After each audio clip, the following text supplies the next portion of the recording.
Então, na época de John Locke, estava todo mundo aficionado pela razão. Pô, a razão. Até os clérigos, você viu aqui no livro do Will Durant, até os religiosos estavam virando ateus, porque estava na moda o ateísmo.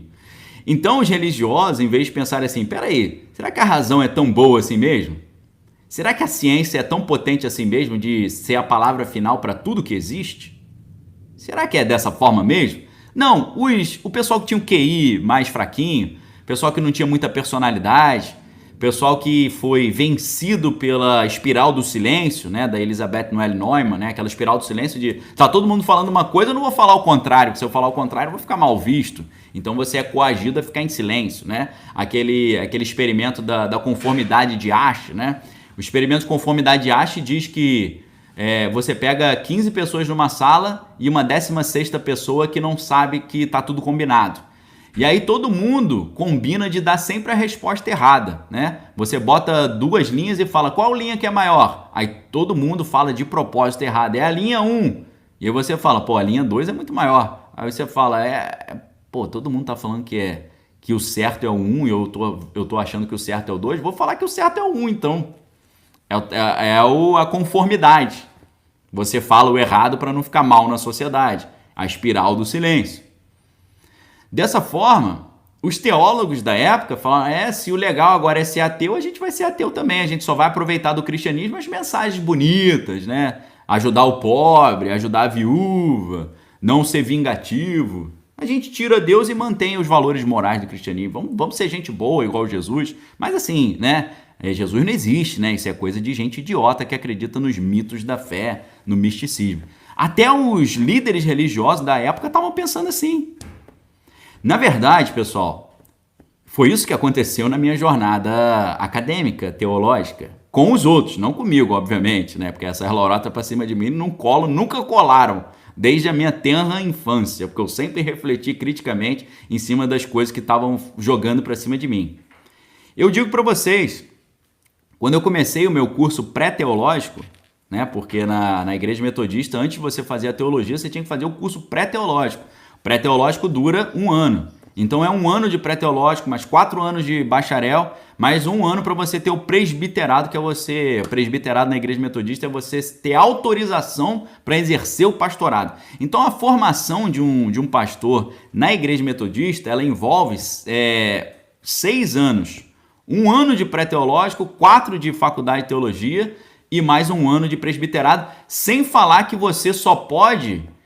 ser recomendado, eu não sei como é que está isso hoje, mas na minha época você só poderia ser recomendado pela sua igreja local para o seminário teológico, para fazer o pré-teológico, para tentar virar um pastor, você teria que ter no mínimo 2 anos de igreja. Se você somar mais esses 2 anos de igreja, você tem 2 anos de membresia na igreja local, mais 1 ano de curso pré-teológico, que já dá 3 anos, mais 4 anos de faculdade de teologia, aí você já tem 7 anos, mais 1 ano para você atingir o presbiterado, que soma 8 anos aí. Então você tem uma jornada de 8 anos.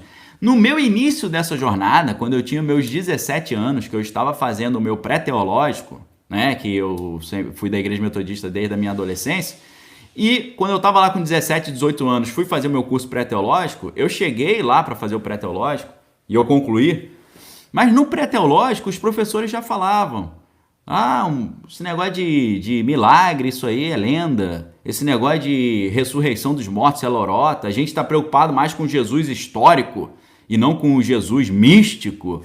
Eu falei, opa, peraí, meu irmão, que lorota é essa aí? Será que eu vou vir aqui para ouvir esse tipo de lorota? Eu posso até ouvir como teoria, mas não como dogma. Eles falavam como dogma. Quem é penteca é o pentecostal no pejorativo, né? O penteca vai ficar escandalizado com o que a gente vai falar na aula hoje. Abraão, Isaac e Jacó é tudo lenda, não existiram. Eu falei, mas como assim? Moisés é lenda, não existiu. Eu falei, opa, peraí. Você pode apresentar isso como hipótese. O que é hipótese? Uma pequena tese, que é a famosa hipótese documentária. O que é a hipótese documentária que você estuda na teologia? A Bíblia é uma coxa de retalhos e eles inventaram um monte de lorota e depois reuniram tudo. Tá certo? O nome da parada é hipótese documentária, de um cara asqueroso chamado Josenius Wellhausen.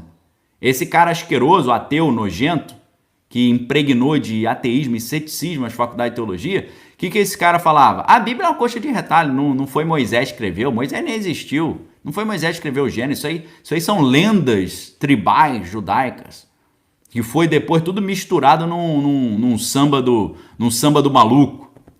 Aí eu pensando que os meus coleguinhas lá com 17, 18 anos, estavam tudo pensando mesmo que eu, pô, isso aí é uma lorota, né? Não, tava todo mundo achando lindo. Falou, é assim mesmo. Eu falei, não é assim não. Não é assim não, meu amigo. Não é assim não. O nome desse negócio é hipótese. Hipótese significa pequena tese. Hipo é pequeno e tese é tese. Hipótese é uma pequena tese. Não venha apresentar para mim hipótese como dogma. Nós temos uma distância enorme entre uma hipótese e um dogma. Entre a hipótese e o dogma tem a teoria e a lei. Isso não é teoria científica, isso não é lei científica, isso não é dogma científico, isso é uma hipótese documentária de um bêbado maluco chamado Josenius Wellhausen. Não venha apresentar para mim hipótese como dogma. Aí que o professor, em vez de o professor entrar num debate honesto comigo, não, sabe o que ele falava? Aí, ó, já encontramos o primeiro fanático da turma, eu, fanático, falando sobre epistemologia com ele. Fui reputado como fanático. Eu falei, pessoal, fanáticos são vocês. E é o professor que está apresentando dogma, com hipótese como dogma. Nunca aceitei isso. Nunca aceitei, nunca vou aceitar. Entendeu? Então, o que eu fiz? Eu concluí o meu curso pré-teológico, não ingressei na faculdade de teologia, fui fazer mestrado e doutorado, depois eu voltei. Porque o professor virava para mim e falava assim, você sabe hebraico? Eu falei, só o básico. Com 17 anos eu não sabia, eu não tinha estudado ainda na sinagoga. Você sabe o hebraico? Eu falei, só o basicão. Você sabe grego? Eu falei, muito pouco. Você sabe alemão? Eu falei, não sei alemão não. Até brinquei, falei, eu não sou quiromante, né? O que é quiromante? Quiro é mão. Mancia é adivinhação. Quiromante é quem adivinha as coisas lendo a mão da pessoa, né? Então ele falou assim, você sabe alemão? Eu falei, não sou quiromante, não fico lendo mão das pessoas. Até fiz uma piada, tento descontrair. Aí ele falou, se você não sabe grego, você não sabe hebraico, você não sabe alemão, fica quieto então, não fala nada na aula não. Mandou ficar quieto. Ou seja, é o Thomas Hobbes. É o Thomas Hobbes, é o tirano. Tá certo? É o monarca absolutista. Não pode contestar a aula dele, tem que ficar quieto. O único que contestava, que trazia elementos de cultura, de filosofia, de ciência, de epistemologia, o único que era eu, era o fanático da turma. O que não tinha razão, só tinha fé. Uma fé sem fundamento, um fundamentalista. Eu falei, eu sou fundamentalista? Você que é fundamentalista, que você endeusou as hipóteses que as lorotas contaram para você. Eu não endeuso hipótese, não endeuso nem lei científica, quanto mais hipótese. E eu fui reputado como um fundamentalista. Eu falei, Eu falei, é assim que funciona? Para poder falar na aula, tem que saber grego, hebraico, alemão e tem que ter formação filosófica, tem que ter mestrado, doutorado? É assim?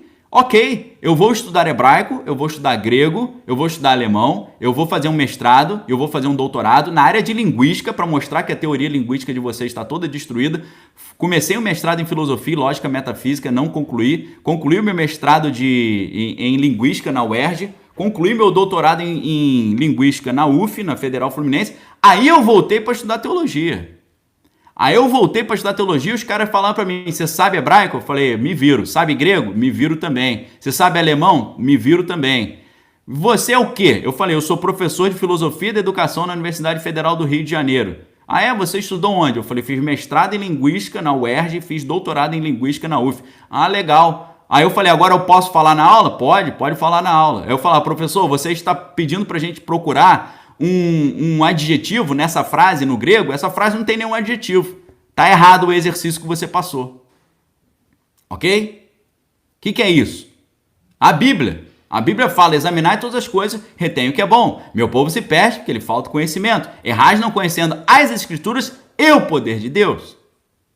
Aí o cara vai querer contar lorota para mim. Ele pode falar o que ele quiser, só não venha apresentar a hipótese como dogma e não venha dizer que no ambiente acadêmico tem que concordar quieto e calado com tudo que está sendo dito. Eu falo, não, o ambiente acadêmico é espaço de diálogo. A construção do conhecimento ela vem através do debate de ideias. A ciência surgiu contestando os dogmas infalíveis. Não pode ter dogma infalível. Que história é essa de dogma infalível? Quem não concorda é fanático, é fundamentalista. Eu falei, fundamentalistas são vocês, porque vocês não sabem o fundamento da teologia, nem da linguística, nem da interpretação de texto, nem da hermenêutica, e estão querendo interpretar texto assim de forma a modo Bangu. Não, sai fora, pô. O que é, no final das contas, o estudo da teologia? O estudo da teologia é a interpretação de texto. Interpretação de texto é hermenêutica e semântica. Foram as áreas onde eu fiz o meu mestrado e meu doutorado. Eu falei, eu quero ver agora você vir contar lorota para cima de mim usando uma hermenêutica e uma semântica completamente infundada e maluca e doida. Ah, mas a hermenêutica do Gadamer diz que tudo é interpretação. Eu falo, se tudo é interpretação, a hermenêutica do Gadamer também é uma interpretação. Não é uma verdade absoluta. Tá certo? Não é, pô. É você aplicar ao cara que está falando o que ele está falando. Pô. Se o Foucault chega para mim e fala, Daniel, para de acreditar em Deus, em verdade absoluta, porque todo discurso é uma forma de poder. Aí eu falo, meu querido Michel Foucault, o teu discurso também é uma forma de poder. Não tem Madre Teresa Calcutá aqui não tem nenhum santinho não. Todo mundo aqui está querendo exercer poder sobre todo mundo. Você fica com o teu poder humano, eu fico com o meu poder divino na minha cabeça. Escolhe o que você quer, o homem infalível ou o Deus infalível. Ah, Deus não existe. Eu falei, prova. Prova que Deus não existe. Ele vai falar para mim, prova que ele existe. Eu vou falar, pela ciência eu não consigo provar. Porque a ciência só trata daquilo que é experimentável. Mas se você quiser, a gente faz uma oração aqui, eu chamo o Espírito Santo, ele pode te dar um teco aí se você quiser. Como acontece várias vezes, né? O cara, Deus não existe. Você fala, pede para ele te aparecer para você. Aí aparece. Ah, eu não acredito em Deus. Eu falo, então vamos orar aqui, vamos ver se ele aparece. Aí o cara é curado, ele fala, pô, como é que você fez para me curar? Você fala, não foi eu que te curei, foi o Espírito Santo que você falou que não existe, né? O que Deus existe? Ó, procura que você acha, buscais e achareis, procurareis e encontrareis. Agora, você vai usar a ciência para me dizer que Deus não existe? Deus está para além do escopo da ciência.